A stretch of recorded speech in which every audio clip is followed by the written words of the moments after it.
샬롬 창세기 강의 94번째 시작하겠습니다.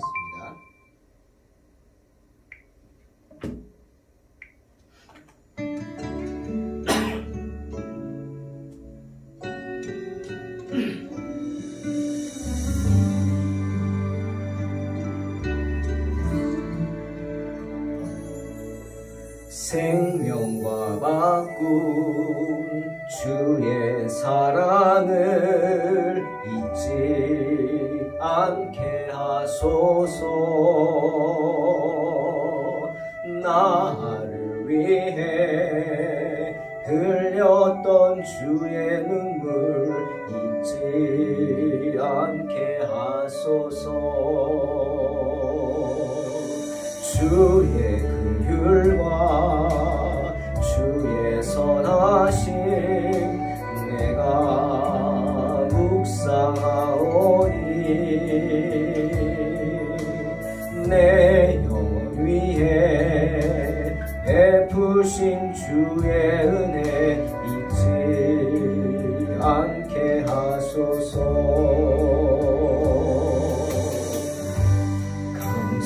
감사합니다.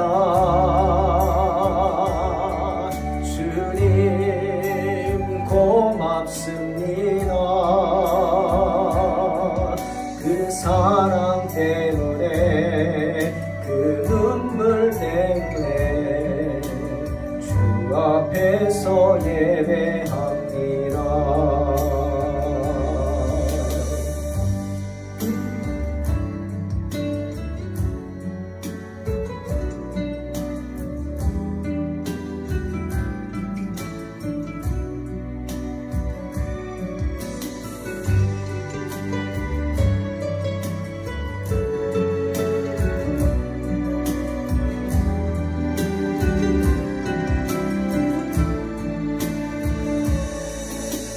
생명과 바꾼 주의 사랑을 잊지 않게 하소서. 나를 위해 흘렸던 주의 눈물 잊지 않게 하소서. 주의 긍휼과 주의 선하심 내가 묵상하오니 내 영혼 위에 베푸신 주의 은혜 잊지 않게 하소서.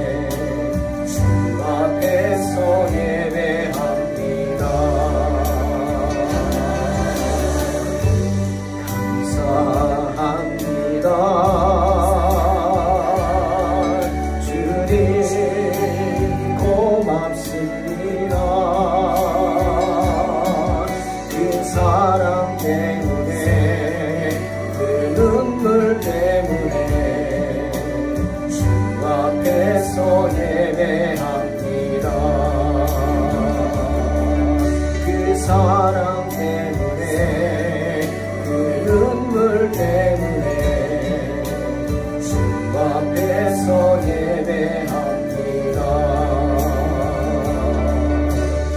주 앞에서 예배합니다. 주 앞에서 예배합니다.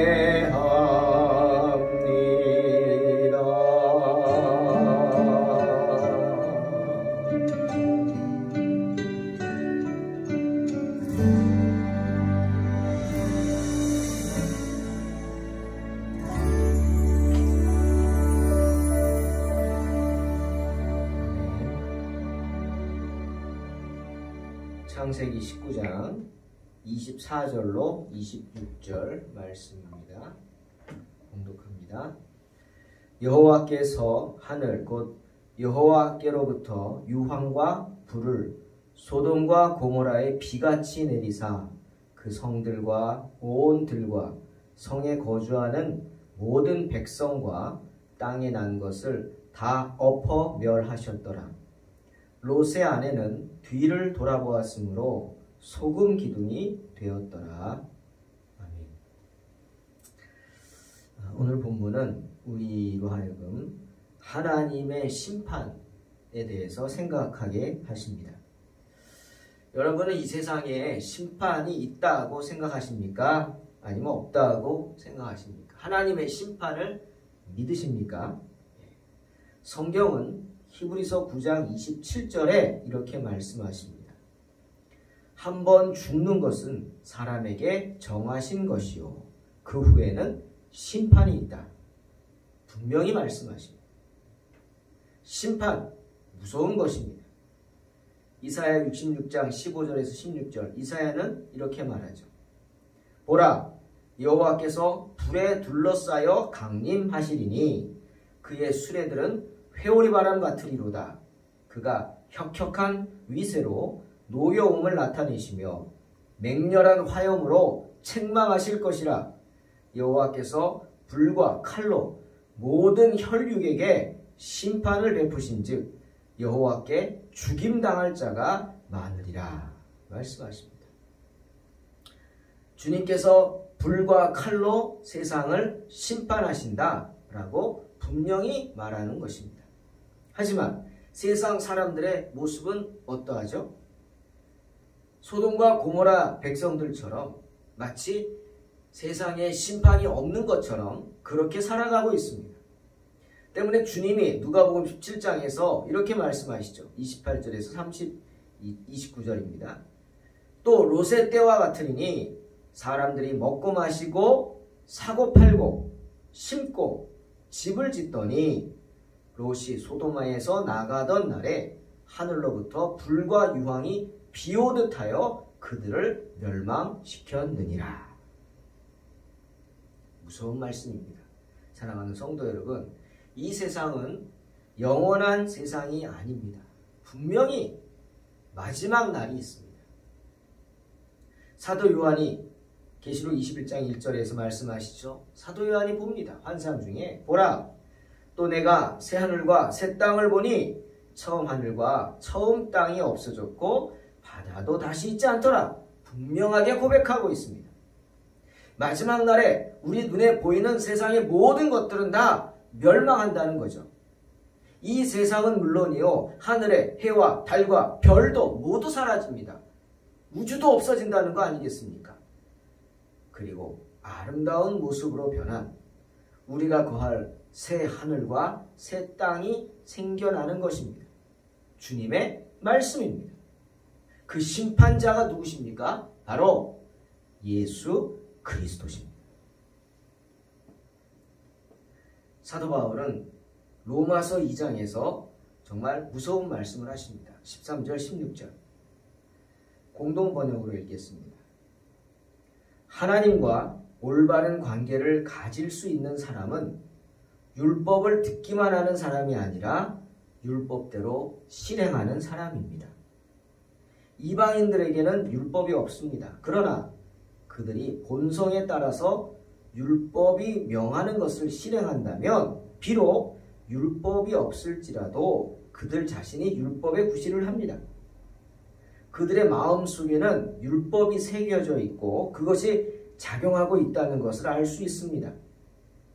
내가 전하는 복음이 말하는 대로 하나님께서 예수 그리스도를 통하여 사람들의 비밀을 심판하시는 그날에 그들의 양심이 증인이 되고 그들의 이성이 서로 고발하고 변호도 할 것입니다. 이런 일은 내가 전한 복음대로 하나님께서 그리스도 예수를 통해 사람들의 은밀한 것을 심판하실 그날에 일어날 것입니다. 여러분, 하나님께서 우리에게 주신 귀한 선물 있죠? 바로 양심입니다. 양심. 이 양심이 율법 역할을 하는 겁니다. 꼭 이스라엘 사람들이 아니더라도 그 양심이 우리에게 할 것과 하지 말아야 될 것을 구분케 합니다. 그래서 우리로 범죄치 않게 합니다. 그래서 심판을 면하게 하는 것입니다. 우리를 심판하는 이가 누구세요? 바로 예수 그리스도이십니다. 주께서 후에 재림하셔서 우리의 은밀한 부분까지도 다 심판하십니다. 그러니 어떻게? 깨어있어야 합니다. 회개해야 합니다. 어느 날에 주님이 임할지 모르기 때문이죠. 하지만 세상 사람들의 모습은 어떠하다고 주님이 탄식하십니까? 마태복음 24장 38절로 42절에 오늘의 우리의 모습을 말씀하십니다. 홍수 전에 노아가 방주에 들어가던 날까지 사람들이 먹고 마시고 장가들고 시집가고 있으면서 홍수가 나서 그들을 다 멸하기까지 깨닫지 못하였으니 인자의 임함도 이와 같으리라. 그때 두 사람이 밭에 있음에 한 사람은 데려가고 한 사람은 버려둠을 당할 것이요 두 여자가 맷돌질을 하고 있음에 한 사람은 데려가고 한 사람은 버려둠을 당할 것이니라. 그러므로 깨어있으라. 어느 날에 너희 주가 임하는지 너희가 알지 못함이니라. 아멘. 분명히 말씀하십니다. 흔히 우리가 말하는 휴거에 대한 이야기죠. 휴거란 들림받는 것이라는 뜻이죠. 들림받는 것입니다. 데려감을 당하는 것입니다. 그런데 여러분, 이 휴거는 항상 있는 게 아닙니다. 물론 에녹이 휴거를 당했어요. 그죠? 그리고 모세도 휴거를 당했는지 잘 모르지만 하여튼 더 이상 시신을 찾을 수 없었다 그랬어요. 휴거 당했겠죠. 하지만 그 예외적인 걸 제외하고 이 휴거라는 것은 마지막 날에 단 한 번 모든 세상에 일어나는 현상입니다. 주의 재림의 날에 주님께서 당신이 사랑하는 백성들을 데려가시는 과정입니다. 그게 휴거죠. 마치 소돔과 고모라에서 롯을 강권적으로 데리고 나오신 것처럼 우리를 우리의 삶의 현장 속에서 산채로 살아있는 그대로 공중으로 들림받게 하십니다. 그래서 부르십니다. 그게 휴거죠. 그래서 세상의 마지막 심판을 면하게 하십니다. 롯에게 말하잖아요. 소알로 빨리 가라. 네가 가기까지는 내가 아무 일도 할 수 없다고 주의 전사가 말하지 않습니까? 그게 바로 휴거입니다. 그래서 휴거를 당한 사람은 세상의 심판을 당하지 않죠. 하지만 여러분 분명히 아셔야 됩니다. 그렇다고 믿는 자들이 세상에서 고난을 당하지 않는 건 아닙니다. 고난과 심판은 다른 것이죠. 고난은 연속적인 것입니다. 욥이 그러죠. 삶은 고난의 연속이다. 마치 불티가 하늘을 나른 것 같다. 여러분 불티가 하늘을 턱 튀면서 나르면 어디에 떨어져서 불이 붙을지 모르죠. 위험하죠. 그게 인생이라는 겁니다. 그렇게 언제 어디서 어떤 일들이 어떤 고난들이 툭툭 터질지 모르는 게 우리가 살아가는 인생이라는 거죠. 그러니 우리가 고난을 안 당한다? 아닙니다. 아닙니다. 어떤 헬라어 원문에 보면 고난에 대해서 헬라어 n이라는 단어를 씁니다. E하고 V 같은 거죠. N. 이것은 무슨 뜻이냐면 영어로 in하고 비슷한 단어입니다. in은 뭡니까? 들어가는 겁니다. 마치 집이 있는데 앞문이 있고 뒷문이 있어요. 이 n이라는 단어는 앞문으로 들어가서 뒷문으로 나오는 것입니다. 이게 고난입니다. 고난이라는 집에 앞문으로 들어가서 뒷문으로 나오는 거예요. 돌아가는 게 아닙니다. 피할 수 있는 게 아닙니다. 고난을 당해야 합니다. 하지만 감사한 건 우리에게는 하나님이 아시는 고난만 있고 감당할 시험만 있는 것 감사하시길 주의 이름으로 축원합니다. 감당할 고난이죠. 왜? 아직은 끝이 아니기 때문입니다. 그 하나님의 심판의 대표적인 예가 소돔과 고모라죠. 여러분 소돔과 고모라가 당한 재난은 단순한 자연재해가 아닙니다. 생각해 보세요. 폭풍이 몰려온다?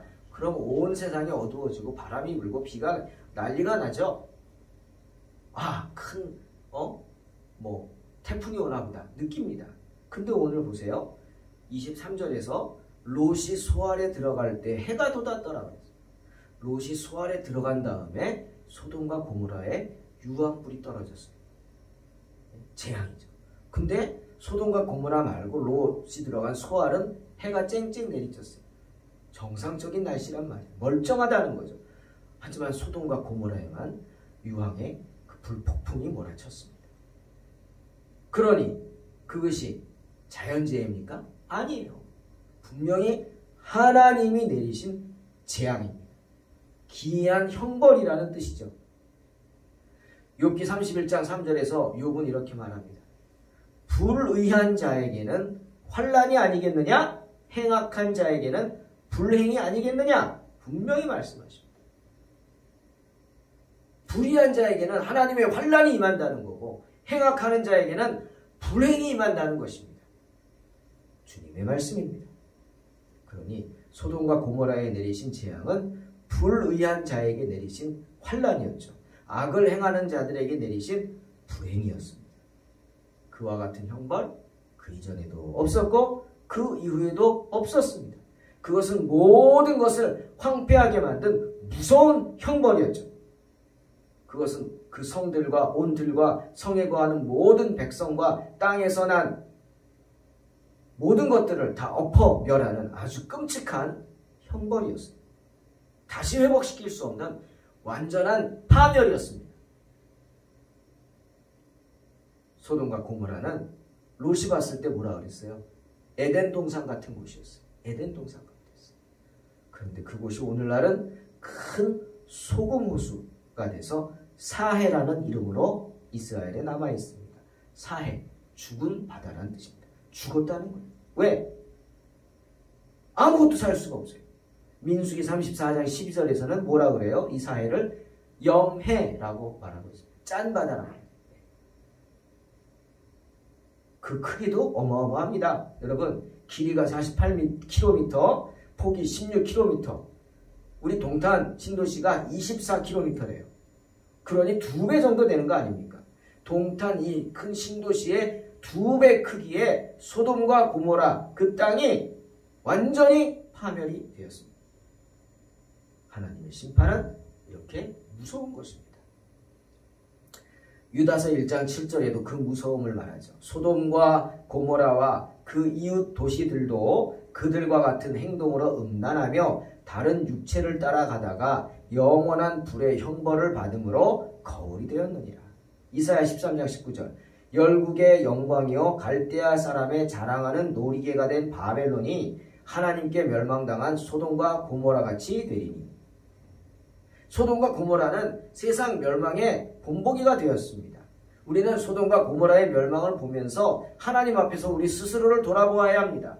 바벨론은 물론이지만 에돔, 모압, 암몬 그리고 이스라엘까지도 소돔과 고모라처럼 멸망당했기 때문입니다. 자, 롯의 아내 이야기를 합니다. 소금 기둥이 된 롯의 아내죠. 롯의 아내는 죄악의 도시에서 구원받는 큰 은혜를 입었습니다. 그런데 어떻게 소금 기둥이 됐어요? 돌아보았기 때문에. 천사가 절대로 뒤돌아보지 말라 그랬죠. 하나님의 말씀입니다. 그런데 그녀는 그 말씀을 믿지 못하고 개의치 않고 신경 쓰지 않고 돌아갔어요. 왜? 세상에 대한 미련을 버리지 못했기 때문입니다. 주님 우리에게 경고하시죠. 누가복음 17장에서 31절 32절 그날에 바로 심판의 날이죠. 만일 사람이 지붕 위에 있고 그의 세간이 그 집 안에 있으면 그것을 가지러 내려가지 말 것이요 밭에 있는 자도 그와 같이 뒤로 돌이키지 말 것이니라. 롯의 철을 기억하라. 분명히 말씀하십니다. 뒤돌아보지 말라는 겁니다. 시험과 환난이 많은 이 세상을 떠나 더 좋은 세상으로 갑니다. 그런데 왜 뒤돌아봅니까? 무슨 미련을 둡니까? 더 좋은 곳으로 가는데. 주님은 콕 집어서 롯의 철을 기억하라 경고하십니다. 왜? 그녀가 뒤돌아보다가 소금 기둥이 되었기 때문입니다. 그녀의 죄가 무엇이죠? 말씀에 대한 불순종입니다. 뒤돌아보았다는 것은 소돔에 대한 생활에 대한 미련을 버리지 못했다는 겁니다. 세상을 그리워했다는 거죠. 죄입니다. 주님 나라를 바라보면서 동시에 세상을 그리워한다? 죄입니다. 주님 사랑한다고 고백하면서 세상에 대한 미련을 버리지 못한다? 죄입니다. 주님 분명히 누가복음 9장 62절에서 우리에게 뭐라 그랬어요? 손에 쟁기를 잡고 뒤를 돌아보는 자는 하나님 나라에 합당하지 아니하니라 분명히 말씀하셨기 때문입니다. 살면서 자꾸 뒤를 돌아보고 싶을 때가 많죠. 물론 많습니다. 후회하는 때가 많습니다. 창피한 얘기지만 저도 개척하고는 여러 번 막 뒤돌아보고 싶은 때가 많았습니다. 힘들었거든요. 하나님의 교회가 세워진다는 게 정말 누군가 한 사람의 희생이 아닙니다. 많은 사람들의 헌신과 희생으로 교회가 세워지죠. 그러니 사탄이 두려워하는 거 아닙니까? 난리가 나죠. 사탄이. 뜯어 말리려고 난리가 납니다. 그러니 어려움이 있겠죠. 뒤돌아보고 싶죠. 그냥 좋은 직장 그냥 다닐 걸, 그냥 담임 목사 계속 할 걸, 별 생각이 다 나죠. 그게 우리 인생입니다. 하지만 그런 생각이 들었지만 안 들었다 그러면 거짓말이지만 그 가운데도 절대로 뒤를 돌아보지 말아야 합니다. 왜? 주님 말씀 기억하세요. 손에 쟁기를 잡았기 때문에. 손에 쟁기를 잡고 소를 끌고 가는데 내가 뒤를 돌아보면 쟁기가 삐뚤어져서 소는 삐뚤빼뚤 밭을 갈고 밭은 다 버리게 되는 거예요. 하나님 나라에 합당치 않다는 거죠. 기억하시기 바랍니다. 사랑하는 성도 여러분, 만일 우리가 버렸다고 고백하는 것들에 계속해서 관심을 가지고 계속해서 그것들을 바라보려고 하고 돌아가려고 한다면 우리는 더욱 큰 위험에 빠질 것입니다. 헤어나지 못하게 될 수도 있습니다. 롯의 철을 기억하시기 바랍니다. 사도 바울은 빌립보서 3장 13절 14절에서 형제들아 나는 아직 내가 잡은 줄로 여기지 아니하고 오직 한 일, 즉 뒤에 있는 것은 잊어버리고 앞에 있는 것을 잡으려고 표대를 향하여 그리스도 예수 안에서 하나님이 위에서 부르신 부름의 상을 위하여 달려가노라 고백하고 있습니다. 늘 세상이 아닌 하늘을 바라보고 뒤돌아보지 마시기를 주님의 이름으로 축원합니다. 심판 있습니다. 언제나 롯의 철을 기억하고 구원의 기회를 잃지 마시고 꽉 붙잡고 주님의 이름으로 승리하시기를 주의 이름으로 축원합니다. 기도하겠습니다. 하나님 아버지, 인생 가운데 어려움이 많습니다. 정말 유혹도 많고 시험도 많고 환난도 많고 아픔도 많고 걱정도 많고 근심도 많고 괴로움도 많습니다. 하지만 절대로 그런 가운데서도 뒤돌아보지 않도록 주님 도와주시옵소서. 오직 주님을 바라보게 하시고 주님의 은혜 가운데 거하며 주님을 기뻐하는 삶을 살게 하여 주시옵소서. 감사드리며 예수님의 이름으로 기도하옵나이다.